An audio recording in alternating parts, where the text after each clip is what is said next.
Jenazahnya tersenyum di rudal militer Israel, Saima penghafal Al-Quran.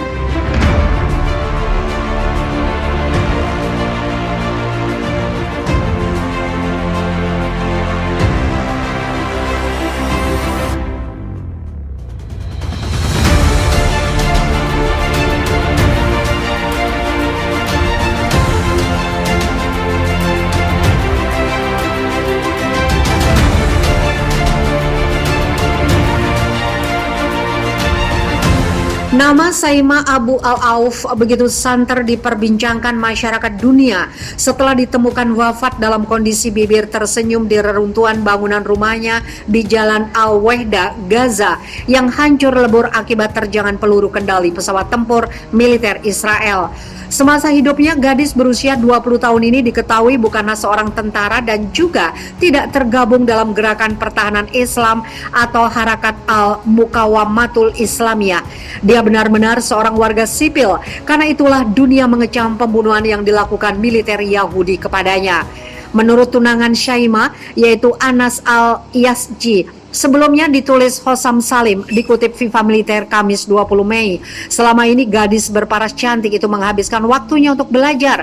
Almarhumah terdaftar sebagai salah satu mahasiswi di Universitas Al-Azhar. Selain itu memang, Saima dikenal sebagai wanita yang soleha. Bahkan dia merupakan penghafal Al-Quran. 30 juz dalam kitab suci umat Islam itu dihafalnya dengan baik. Anas menuturkan sebelum peluru kendali yang ditembakkan Israel dengan pesawat tempur menghantam kediaman Saima, dia sempat meminta kekasihnya untuk mencari tempat perlindungan.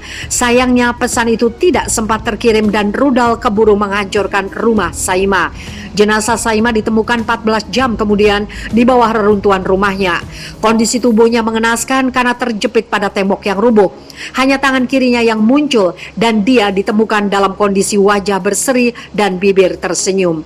Saima dan Anas sudah bertunangan 2 tahun lalu dan sebenarnya mereka berencana melangsungkan pernikahan bulan Syawal ini. Saya tenang dia mati syahid dan saya ingin dia menjadi istri saya di surga nanti sekiranya diizinkan Allah Subhanahu wa Ta'ala, kata Anas. Serangan rudal militer Israel di kediaman Saima tidak cuma membunuh gadis itu, tapi juga ibu dan kedua adik laki-lakinya.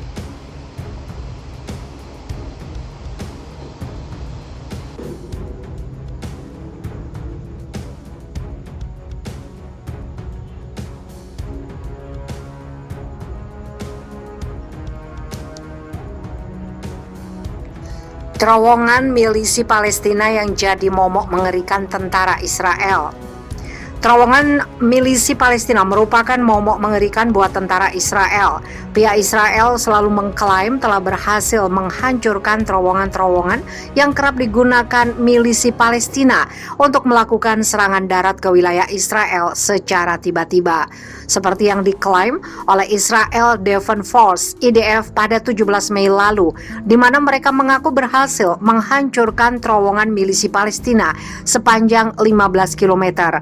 Terowongan sepanjang 9,3 mil itu kini tidak bisa lagi dipergunakan, tulis keterangan IDF dikutip BBC. Hanya saja seperti yang sudah-sudah, terowongan tersebut selalu ada dan tetap jadi senjata yang mengerikan milisi Palestina dalam melakukan serangan gerilya tiba-tiba ke pasukan Israel. Seperti saat milisi Palestina berhasil menculik pasukan tank Israel, Gilad Shalit pada 2006. Saat itu hanya dengan mengandalkan 7 orang tentara milisi Palestina yang masuk lewat terowongan. 2 orang pasukan tank Israel tewas di tempat dan 1 orang diculik, yaitu Gilad Shalit. Terowongan milisi Palestina memang pertama kali dibangun pada 2006 adalah mantan Perdana Menteri milisi Palestina Ismail Haniyeh yang menginisiasi terowongan milisi Palestina.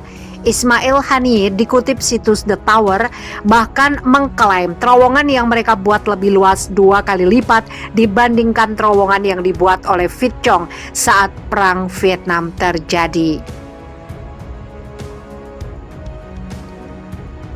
Meski diinisiasi oleh milisi Palestina, sebenarnya terowongan tersebut sudah lebih Dulu ada, masyarakat Palestina menggunakan terowongan sejak tahun 1990-an untuk memenuhi kebutuhan hidup mereka yang terhalang karena blokade yang dibuat oleh Israel.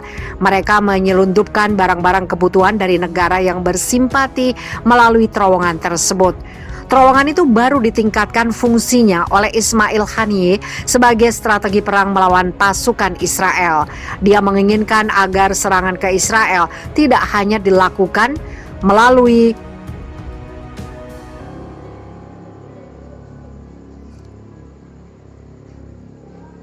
udara roket, tapi juga dari bawah tanah atau terowongan. Tidak seperti serangan roket yang terlihat, serangan lewat terowongan yang kasat mata justru paling diandalkan oleh milisi Palestina. Inilah mengapa Ismail Haniyeh menamakan terowongan itu sebagai terowongan teror. Dinamai teror karena hanya orang-orang milisi Palestina saja yang mengerti keberadaan terowongan tersebut, mulai dari jumlahnya hingga lokasinya. Milisi Palestina memang berupaya membuat terowongan itu sangat hati-hati agar tidak terdeteksi Israel. Alih-alih menggunakan alat-alat elektris dalam menggali terowongan, mereka justru menggunakan alat mekanis dengan pedal untuk menggali terowongan. Jadi saat pasukan-pasukan Israel tertidur lelap di atasnya, tanpa disadari, tentara-tentara milisi Palestina sibuk membuat terowongan tanpa suara.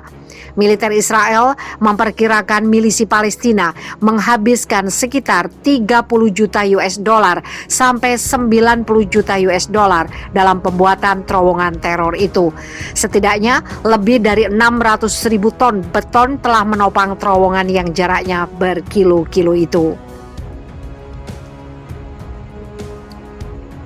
Dalam pembuatannya, orang-orang yang dipekerjakan milisi Palestina menggali hingga 18-25 meter di bawah tanah dengan kecepatan 4-5 meter sehari.